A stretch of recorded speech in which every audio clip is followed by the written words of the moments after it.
Santiago capítulo 1, verso 12 y 15. Santiago capítulo 1, verso 12 y 15.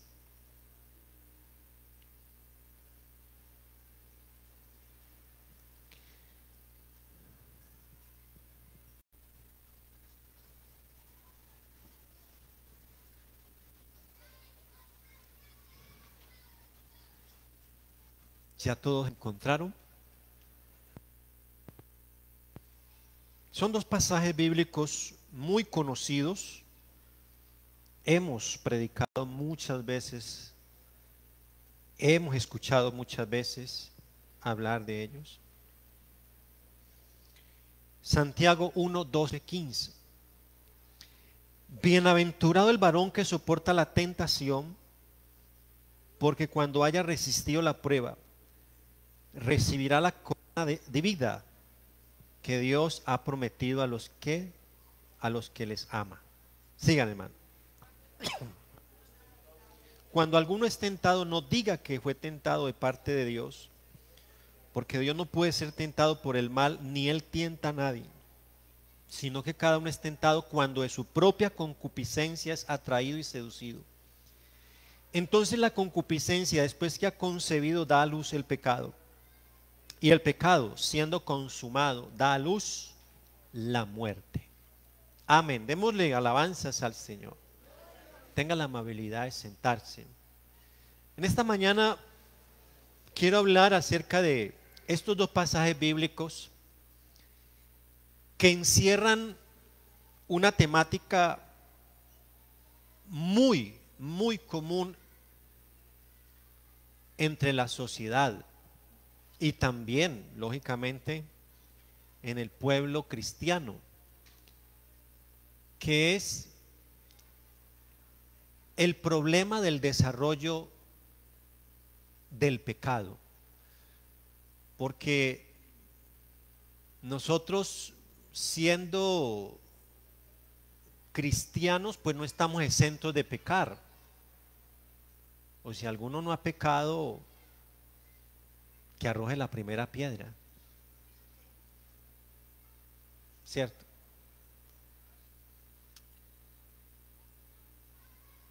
Hay escritores que probablemente han ido mucho más allá de nuestra imaginación, que lo ponen a uno como entre grillos, porque dice, y al que no sabe hacer lo bueno, le es pecado. Entonces ahí quedado como dice, bueno, o sea que yo no fui al culto, pequé. Yo no oré, pequé. Se me olvidó leer la Biblia toda la semana, pequé. ¿Cierto? Que cuando uno lee ese pasaje bíblico, uno dice, bueno, ¿y aquí qué? Todo es pecado entonces. Yo considero que, claro, hay cosas que hay que entenderlas desde su contexto y desde todo lo que circundaba alrededor para saber el por qué el escritor lo dijo. Porque si no, estaríamos nosotros casi que condenados. Porque cuántas cosas dejamos de hacer nosotros, bien sea voluntaria o involuntariamente las dejamos de hacer, que son necesarias, que son buenas. Entonces nosotros tendríamos que decirle al Señor todos los días y a cada momentico, uy, Señor, perdóname, perdóname. Y eso dejaría de cobrar como importancia hasta el pedirle perdón a Dios porque escupimos para arriba y cayó abajo la escupa. Entonces es de entender que el pecado es algo que se desarrolla, y el pecado, según una definición que digo yo que es más acertada que aquella que dice que al que no sabe hacer lo bueno, le es pecado. Hay una definición del pecado que es todo aquello que vaya en contravía de la voluntad de Dios. Todo aquello que vaya en contravía de la voluntad de Dios. Y la Biblia dice que la voluntad de Dios es agradable y perfecta. Y eso es mucho más complejo también y mucho más amplio desde el contexto teológico. Porque la voluntad de Dios para nosotros como hijos de Él es agradable y es perfecta. Es que nosotros seamos fieles, santos, que nosotros le sirvamos, que nosotros lo amemos y tantas, tantas cosas. Y hay muchas excusas, muchas, pero muchas excusas de aquellas personas que en un momento dado han pecado, han fracasado y se sienten culpables por cuenta propia o se sienten culpables porque son señalados. Una de esas excusas es: Julano tuvo la culpa, como Adán, ¿no? Ella tuvo la culpa. Otro dice: no lo pude resistir, no fui capaz. Otros dicen: si otros lo han hecho. ¿Usted no ha escuchado eso? Si hay pastores que han caído, si hay esposas de pastores que han caído, si hay pastores que hacen eso, si hay esposas de pastores. Y mire que hoy en día tenemos una problemática en la iglesia, y es el vivir o el querer vivir como otros viven. Aquí hay hermanos que saben y van a otras iglesias en otras ciudades, que digamos que la ética que manejan en otros lugares no es la misma que manejamos nosotros aquí. No, aquí ve las hermanas muy pulcras, bien vestidas, ¿sí? En lo normal. Pero hay, bendito Dios, como decía alguien, sagrado rostro. Uno va a otros lugares que uno dice: ¿son evangélicas? ¿Qué serán? Con escotes bien pronunciados, casi saliéndoseles las protuberancias, con minifaldas parecidas a un papagayo. Pero ¿quién tiene la culpa? Y yo sé que esto lo estamos aquí transmitiendo, pero que me escuchen las esposas de pastores. Si la esposa del pastor se pone minifalda, ¿yo por qué no? Si la esposa del pastor se pinta, ¿por qué yo no? Si la esposa del pastor hace esto, ¿por qué yo no? Y si el pastor hace esto, ¿por qué yo no? Entonces, hoy vivimos mucho de cómo viven los demás para yo vivir. Y no pensamos con un raciocinio espiritual de madurez, de que nosotros no vivimos conforme a cómo viven los demás, sino conforme a lo que Dios quiere para nosotros. Es conforme a lo que Dios quiere para nosotros. Y el problema es que muchas personas se adaptan al molde, y a veces el molde no es el mejor. Yo encajo aquí porque eso a mí me gusta también. A usted le puede gustar, a mí me puede gustar, pero ¿le gustará a Dios? Hay algo que a veces no se entiende dentro de la vida cristiana, y es que una cosa es la cultura que percibimos nosotros al llegar a la iglesia, de la moral de la iglesia, que causa un choque psicológico en el ser humano apenas llega. Hay gente que llega a la iglesia y se quiere adherir al sistema, se quiere adherir al entorno cultural de la iglesia, y entonces observa cómo caminan, cómo visten los demás, y listo, se transforma de la noche a la mañana. Y alguien dice: uy, ya Dios está haciendo la obra. No, no es que Dios esté haciendo la obra. Puede ser que esa persona simplemente quiere adaptarse al entorno. Se quiere poner falda porque las hermanas de la iglesia se ponen falda. Ya no se quiere pintar porque las hermanas de la iglesia no se pintan. Y entonces cambia por cuenta propia y dice, yo tengo que ir a la iglesia bien, pero cuando está de afuera se pone sus blue jeans y se pinta. Entonces eso es muy diferente a un cambio que produce Dios. Y la naturaleza del Espíritu que cambia, que transforma, esa no necesita de normas establecidas dentro de la iglesia. El Espíritu Santo cambia la mentalidad del ser humano, le dice, le transforma. Por eso dice Tito 2:11, porque la gracia de Dios se ha manifestado para salvación a todos los hombres. ¿Qué más dice? Enseñándonos. Dice que renunciando a la maldad y a los deseos engañosos vivamos en este siglo sobria, justa y piadosamente. Entonces mírese que Pablo dice la gracia de Dios, la benevolencia, el amor de Dios es el que nos enseña a nosotros. Por eso la iglesia no tiene ni debe de tener normas, porque si esas normas de ética y de moral no las coloca la gracia de Dios, la bondad de Dios en el corazón de un hombre o de una mujer, eso no servirá para nada, eso simplemente será basura, porque tendremos gente muy recatada en la iglesia, pero afuera o en la casa donde estén no serán lo mismo.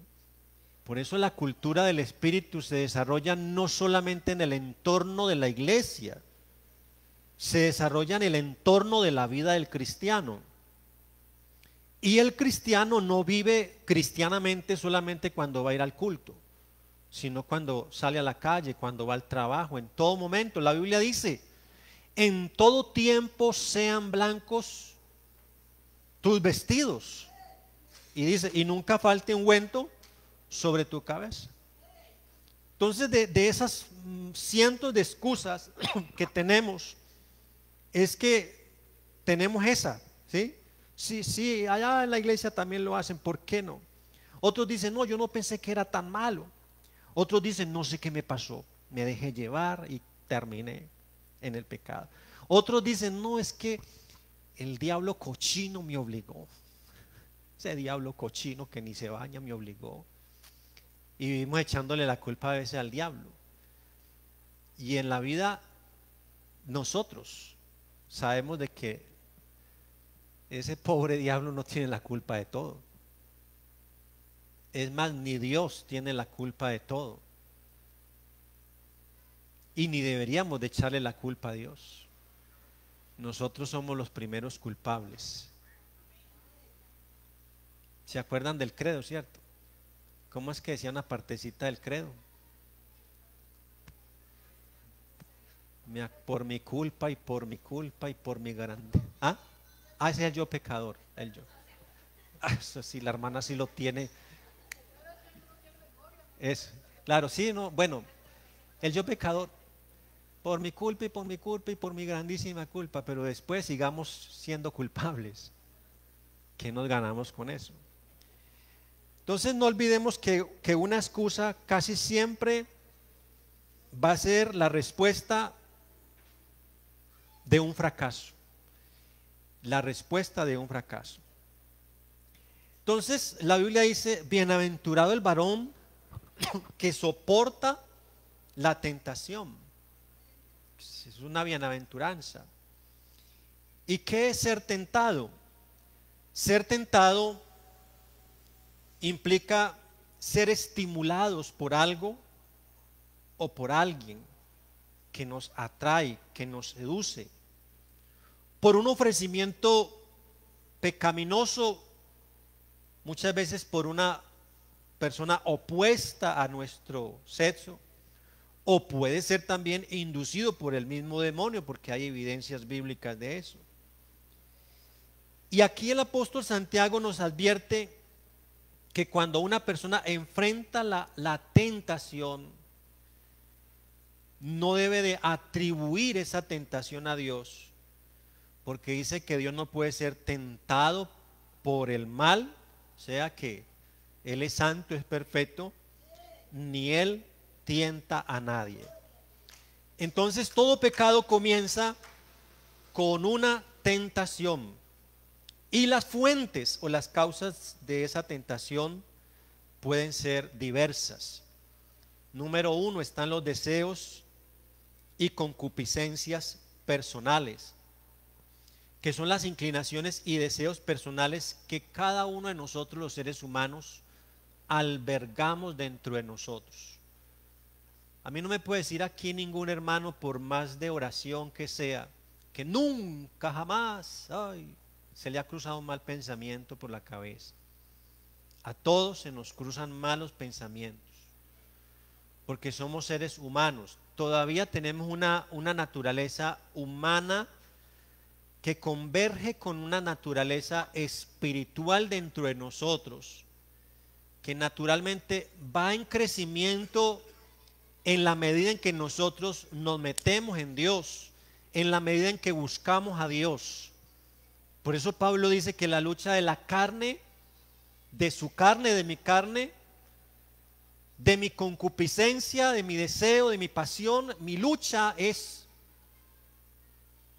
contra, ¿sí? Mi lucha, la lucha de la carne es contra. ¿Qué es la lucha? Contra aquello que quiere buscar el bien para mí.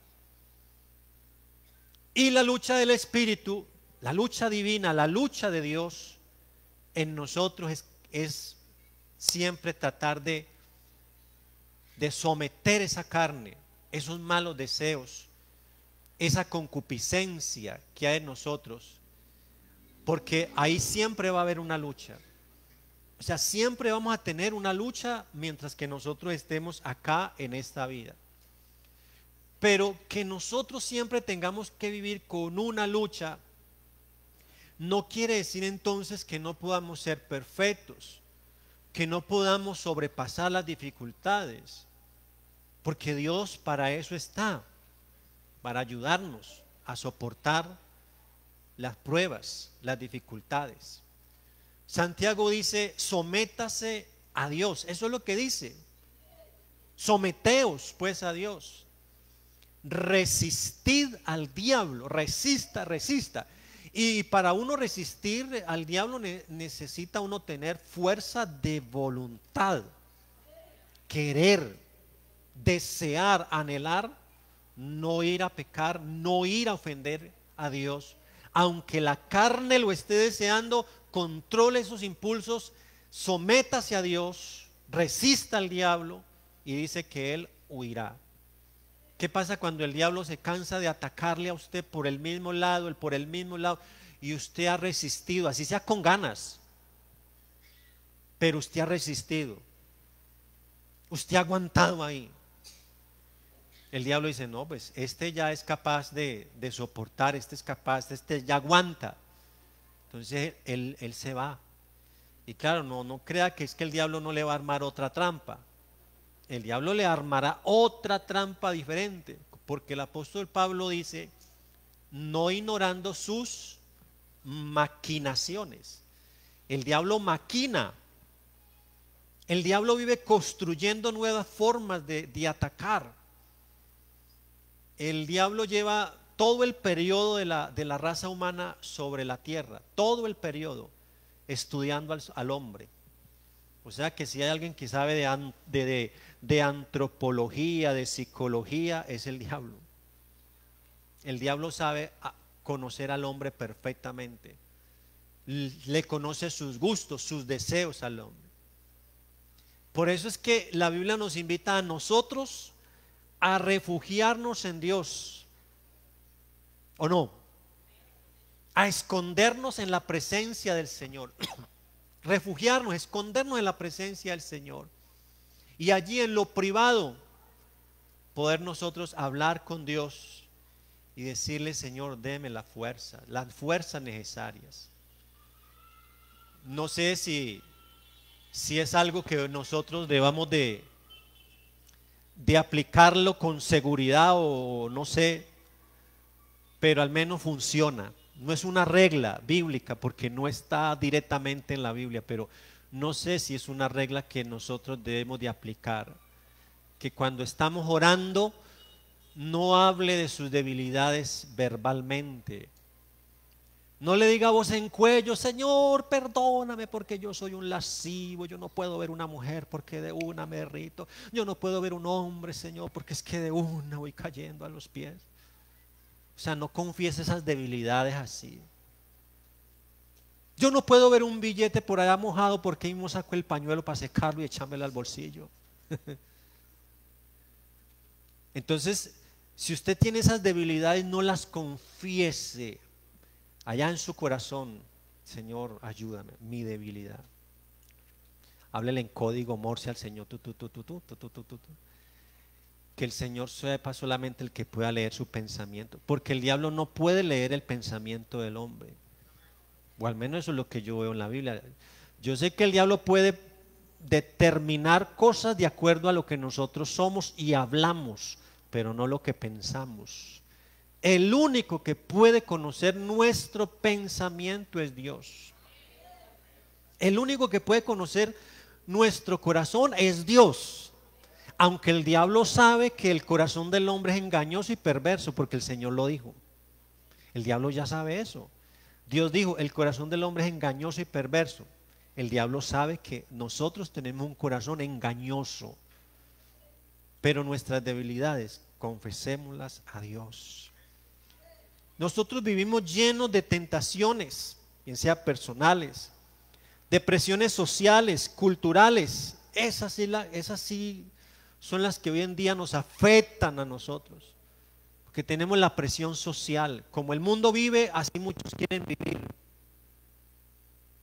Y queremos transportar la ética social, la ética del mundo, la ética que es aceptable, tolerable en el mundo, la queremos aceptar como cristianos también. Y me refiero a que allá en el mundo hay muchas cosas que el mundo las ve como normal, pero debemos nosotros verlas normalmente. En una relación de pareja allá afuera, sin el temor a Dios, sin el conocimiento de Cristo, son novios con derechos, ¿cierto? Y viven juntos y son novios. No, yo vivo acá con mi novio, yo vivo acá con mi novia. Y a veces uno por ahí escucha cosas también de que los novios en la iglesia también tienen derechos, pero no a leer la Biblia ni a sentarse a orar, no, sino que tienen también otras clases de derechos. Novios con derechos y cristianos. ¿Por qué? Porque la presión social de los medios, la presión de la cultura a veces lleva al hombre a entender: pues si allá es aceptable, ¿por qué aquí no? Y ahí es donde fracasan muchos. Muchos fracasan. Y yo no lo estoy diciendo porque aquí pase eso, no, Dios quiera que no, pero ahí es donde muchas mujeres y muchos hombres en la iglesia se vuelven un sobrado. Se vuelven un sobrado. Muchachas que cristianas en la iglesia y son el sobrado de muchos en la iglesia. Muchachos convertidos al evangelio y son el sobrado de muchas en la iglesia.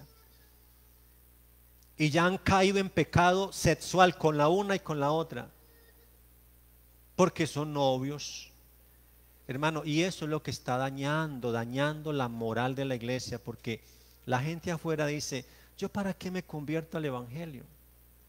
¿Cuál es el cambio que uno tiene siendo cristiano, supuestamente? ¿Cuál es el cambio? ¿A qué es que lo llaman a uno a ser evangélico? Si yo veo que allá hay gente que también toma trago, que fuma, si yo veo que allá hay gente que salen de los moteles y no son pareja, no son casados, y los hemos visto salir de los moteles. Entonces la gente dice: ¿yo para qué me convierto al evangelio? Aquí vivo mejor que allá. Entonces somos nosotros los encargados de ir deteriorando la imagen del evangelio ante la sociedad. Somos nosotros mismos. ¿Por qué? Porque, hermano, le hemos ido dando rienda suelta a las tentaciones, y no solamente a las tentaciones, le hemos ido dando rienda suelta a la carne para que se deje llevar de las tentaciones. Y muchos dicen, ay, el Señor sabe que yo soy humano. El Señor sabe que yo soy carne, que esta carne es débil. El Señor sabe eso. Bueno, el Señor sabe. Y sabe tanto el Señor que somos carne, que Él prefirió depositar ese tesoro en esa carne suya. Sabe tanto el Señor de nosotros que prefirió, como dice la Biblia, depositar su tesoro en vasos de barro. Nosotros, depositar la salvación en nosotros que somos vasos de barro. Y dice, para que la excelencia del poder sea ¿de quién? De Dios y no de nosotros. Y para que eso se cumpla, ¿qué tiene que suceder?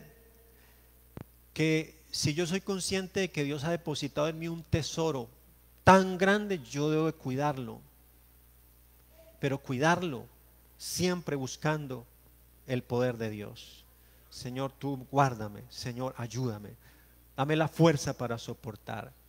Cosa que cuando usted resista las dificultades, los problemas de la vida, las tentaciones de la vida, usted no diga, no, es que yo soy superhombre, yo soy una mujer que, mejor dicho, a mí no me tienta nada ni nadie. No, no, somos tentados, pero el que nos guarda es el Señor. El que se debe llevar la honra y la gloria debe de ser el Señor. Gloria al nombre de Jesús. Dele alabanzas al Señor. Entonces nosotros debemos saber que la tentación es algo con lo que hay que convivir, pero no algo ante lo cual estamos condenados a sucumbir, que es muy diferente. Nosotros podemos tener la tentación, pero no estamos condenados a caer en ella, porque tenemos el Espíritu Santo, tenemos la ayuda de Dios, tenemos las armas espirituales, dice la palabra del Señor, con las cuales podemos hacer frente a las dificultades. Tenemos las armas. A ver, 4 armas espirituales que tenemos como iglesia. A ver, una por aquí, mientras yo tomo acá algo. ¿Cómo? La oración, por acá otra. Por aquí, por este lado. Por aquí. La palabra. El ayuno. La adoración. Bueno, todas esas son armas. La adoración es un arma. Con la alabanza. Con esa arma de la adoración y la alabanza, ¿no ve que cantó el pueblo de Israel 7 días alrededor de los muros? Y los muros fueron derribados cuando gritaron gloria a Dios. Entonces nosotros tenemos armas espirituales. Por eso dice el apóstol, ¿está alguno alegre? ¿Qué debe hacer? Cante alabanzas. ¿Está alguno triste? Haga oración. ¿Está alguno enfermo? Llame a los ancianos de la iglesia y oren por él. Amén. Nosotros tenemos los recursos en Dios. No es cuento de que yo no pude. No, la Biblia dice que Él nos permite a nosotros, no nos permite a nosotros ser tentados. Si no estoy mal, es 1 o 2 de Corintios 9:10, creo. No nos permite a nosotros ser tentados. Dice, más de lo que podamos resistir. El Señor no va a ser tan malo. Dios no va a ser tan malo en enviarle a un cristiano una tentación, una prueba que no sea capaz de resistir. No es como si un niño pequeño, que es su hijo, que uno lo ama, uno le pusiera una carga pesada encima que lo aplasta. No, uno le dirá, coja esto aquí, esta envoltura para que no se canse. Pero uno pone una carga sobre sus hijos que ellos la puedan llevar. Dios no va a poner una carga sobre nosotros que no podamos llevar. Y dice, porque juntamente con la tentación dará la salida. Dios siempre tiene la salida. Y una de esas salidas coloquiales y maratónicas de la Biblia, ¿cuál fue? A ver, ¿sí se acuerdan?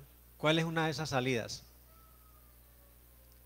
Dije maratónicas, para ver si se acordaban. Correr. Una de esas salidas maratónicas es salga a correr. Eso fue lo que hizo José. La mujer cogió y lo desnudó y ese hombre dijo, esto aquí está peligroso. Vamos a correr mejor. Él salió corriendo. Salga, corra, huya, pero no se quede ahí, porque si usted se queda ahí, le pasa lo que le pasó a Sansón. Se quedó dormido en las piernas de Dalila y ella haciéndole churruscos, sobándole la cabecita, la barbita, ¿sí?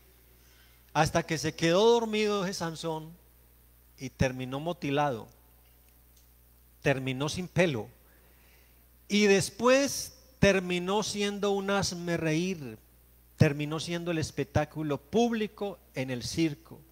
Tremendo eso. Entonces Dios siempre tendrá la salida. Gloria al nombre del Señor. Entonces dice, cuando alguno es tentado, no diga que es tentado de parte de Dios, sino que cada uno es tentado cuando de su propia concupiscencia, dice, es atraído y seducido. Esa concupiscencia, como ya dije, es ese mal deseo que mora en nuestro ser, esos pensamientos que a veces pasan por nuestra cabeza. Son esos apetitos desordenados por los placeres deshonestos que forman parte de nuestra naturaleza. Nosotros tenemos la concupiscencia adentro. No es sino que usted se ponga a darle suelta a su propia concupiscencia y se va a dar cuenta de eso. Se va a dar cuenta de eso. ¿Y qué necesitamos nosotros ahí, hermano? Llenarnos de Dios. Llenarnos de Dios. Y hay varios estilos de concupiscencia. Está la concupiscencia de la carne, que es aquella que nos pide pasiones. Es aquella que con un solo roce físico, con un solo trato de unos momentos, incita, motiva, afecta nuestro pensamiento, nuestro sistema hormonal. Y si usted ve que no resiste, si usted ve que no puede aguantar, no busque el mal. Yo les contaba una vez acá, y esta será como la tercera o cuarta, que el hermano Salomón contaba una anécdota de un hombre que le fue a decir: hermano, ayúdeme en oración. Yo siempre que vengo acá para la iglesia, el diablo me ataca, hermano. El diablo me pone una tentación terrible. Una mujer sale casi siempre semidesnuda y el pastor le preguntó: bueno, ¿y tú dónde vives? No, yo vivo en tal parte, pastor. El pastor le dijo: ¿y por qué tienes que pasar por ahí? No tienes necesidad de pasar por ahí. O sea, él no vivía ni siquiera por la cuadra donde le salía la tentación, pero él pasaba por ahí. O sea, él buscaba la tentación. Es como el ratón que se pone a jugar con el quesito en la trampa. De a poquito, de a poquito, de a poquito va mordiendo hasta que debilita tanto el queso hasta que la trampa cae encima. Si usted se pone a jugar, entonces va a fracasar. Está la concupiscencia de los ojos, que convierte al ser humano en un individuo que muchas cosas de las que ve lo excitan al pecado, ¿sí? Y lo llevan a una perversión mental. Decía en estos días el Papa de la Iglesia Católica, hablando acerca de la pornografía. ¿Ustedes se acuerdan? Él estuvo en estos días en un reportaje, habló sobre eso, y condenando la pornografía, porque era el hombre, el ser humano, privarse de los placeres que ofrecía el matrimonio. Y bueno, sí, eso es cierto, eso es cierto. ahí que se anote un 10. Porque si usted es casado y usted es casada, usted tiene con quién desahogarse. Decía el otro, desfogarse. Pero si le da rienda suelta a sus pasiones, hermano, usted va a vivir maquinando a toda hora lo malo. Va a vivir a toda hora con una mentalidad dañada, pervertida. Por eso la Biblia dice que cada hombre tenga su propia mujer. Eso es lo que a Dios aconseja. Dios nos aconseja eso. Entonces todos esos peligros a los cuales nos vemos abocados nosotros, hermano, estamos llamados a tener cuidado, porque la Biblia nos manda a que nosotros no nos dejemos dominar. No seas vencido de lo malo, sino vence con el bien el mal. Venza con el bien el mal. ¿Y qué es el bien? Por ahí hay un versículo que dice: en cuanto a mí, acercarme a Dios es el bien. Acérquese a Dios. Acérquese a Dios, hermano. Acerquémonos a Dios. Ese es el bien. Haga el bien. Y dice otro pasaje: haga el bien, busque la paz y sígala, porque los ojos de Jehová ¿están dónde? Están sobre los justos. Y dice: y atento su clamor al clamor de ellos. Entonces qué bueno es cuando uno puede tener tranquilidad y puede decirle: Señor, ayúdame, socórreme, fortaléceme, Señor, porque tengo dificultades, tengo problemas, tengo tentaciones. Y claro, las tentaciones no pueden ser solamente hacia el sexo opuesto. Las tentaciones pueden ser muy diversas, pueden ser al dinero, a la fama, a mantenerse a toda hora dentro de una fantasía de soberbia, de orgullo, que lo inhabilita para realmente ser como una persona humilde, noble. Hermano, y Dios puede cambiarnos, porque el Dios que nosotros tenemos no solamente nos quita el pucho y la cerveza. Hermano, el Dios que nosotros tenemos puede con todo lo demás. Amén. Puede con todo lo demás. Puede hasta con la lengua de nosotros, que dice la Biblia que es un miembro pequeño, que es como ¿cómo se le llama? El timón de un barco, de una nave, que con un timón muy pequeño esa nave es movida. La lengua de nosotros, Dios la puede controlar también, porque para Dios no hay nada imposible. En Hebreos capítulo 4, verso 14 y 15 dice: porque no tenemos un sumo sacerdote que no pueda compadecerse de nuestras debilidades. ¿Cuánto lo creen así? Dice: no tenemos a un sumo sacerdote que no pueda. O sea que el que tenemos sí puede. ¿Por qué? Dice: fue tentado en todo según nuestra semejanza, pero sin pecado. Y dice esto: acerquémonos pues confiadamente al trono de la gracia para alcanzar misericordia. Y dice: y hallar gracia para el oportuno socorro. Si Él puede compadecerse de nuestras debilidades, es porque Él conoce nuestra condición para poder compadecerse de nosotros. ¿Y por qué se puede compadecer de nosotros? Porque Él también, siendo humano, fue tentado en todo, pero sin pecado. O sea, Él es el ejemplo a seguir, a imitar.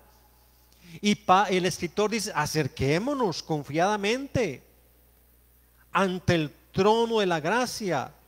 Porque, hermano, no podemos olvidar que es por la gracia y por el oportuno socorro de nuestro Dios que nosotros estamos en pie. Entonces, ahí vamos a tener la tentación, claro que sí, vamos a tener la dificultad humanamente, porque, hermano, somos humanos. Y el escritor dice que cada uno es tentado cuando de su propia concupiscencia es atraído. El imán atrae al hierro, la miel atrae las moscas, una rama seca atrae fácilmente las llamas.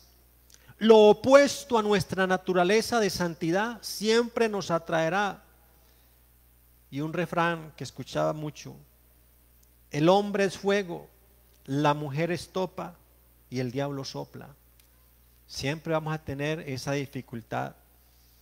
Y por eso Pablo dijo: todas las cosas me son lícitas, mas no todas convienen. Todas las cosas me son lícitas, mas yo no me dejaré dominar de ninguna. Pablo tenía una fuerza de voluntad tremenda, tenía templanza. Y dice: no me voy a dejar dominar.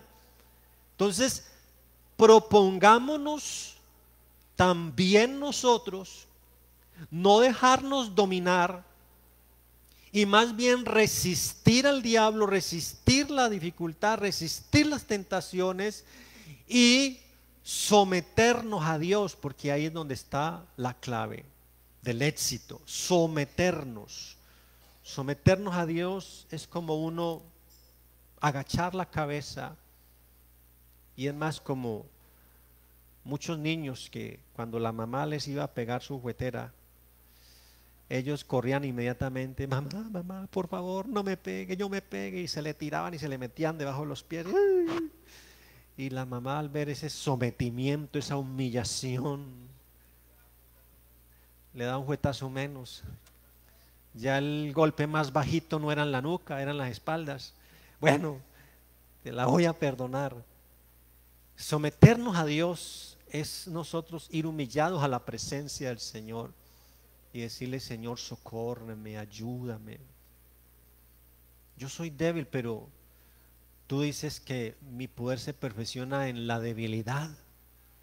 Entonces, Señor, perfecciona tu poder en mi debilidad y deje que Dios lo perfeccione a usted.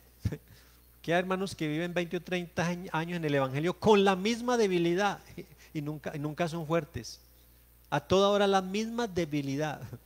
O sea, ya se les volvió costumbre la misma debilidad.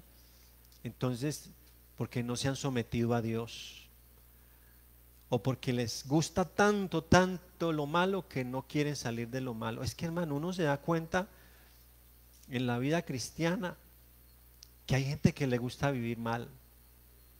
Hay gente que le gusta vivir mal. Hay gente que le gusta vivir mal porque quieren vivir mal. Saben cómo pueden vivir bueno con Dios, pero les gusta vivir mal porque no quieren buscar a Dios, no quieren someterse a Dios. Y hermano, esa es la razón de nosotros meternos en Dios. Y dice el verso 12, ya para terminar: bienaventurado el varón, feliz, dichoso el varón que soporta la tentación, porque cuando haya resistido la prueba recibirá la corona de vida que Dios ha prometido a los que le aman. O sea, bienaventurado ese hombre que soporta. Y uno soporta es lo que siente, lo que le talla, lo que le aflige. ¿Usted cómo va a soportar algo que ni siquiera le ha llegado? No, pero si usted soporta, aguanta, hermano, usted va a ser bienaventurado, porque eso es como el examen de la prueba de calidad, y el Señor prueba nuestra calidad también. La Biblia dice que así como la plata se refina, como el oro se refina, nosotros también debemos de ser refinados, debemos de ser probados también, porque ese refinamiento nos permite a nosotros ser de mayor calidad. Usted no sabía que el oro lo funden, y lo mismo la plata, en una hornaza, creo que es que se llama eso, con una centrífuga de calor. Y cuando el oro se derrite, le echa una nata, una nata por ahí, la plata también. Y en esa nata quedan todas las impurezas, las suciedades. Entonces lo que hace el hornero, el que derrite el oro, la plata, lo que hace es sacarla. sacarla a un lado para que de fondo solamente quede el oro refinado, puro, o la plata. Hermano, si nosotros queremos ser como oro refinado o la plata refinada, tenemos que pasar por la prueba, tenemos que pasar por la dificultad, pero que al pasar allí sea simplemente para que la suciedad salga y quede lo de gran valor. Quede usted en esencia, quede usted, porque hermano, nosotros somos de gran valor para Dios, y las suciedades de la vida que se nos van pegando son las que se necesitan limpiar en el fuego, que salgan esas cosas para que seamos de calidad en la presencia del Señor. Yo quiero invitarles para que estén en pie, cada uno allí con Dios, en su intimidad con Dios. Dígale: Señor, ayúdeme a ser refinado como el oro, a ser refinado como la plata. Ayúdeme, Señor. Saca de mí las impurezas, saca de mí, Señor, todas aquellas cosas que afectan, que dañan mi relación contigo como Dios. Amén. Señor Dios Todopoderoso, esta hora invocamos su nombre, Padre Santo. Nombre que es por sobre todo nombre, aleluya.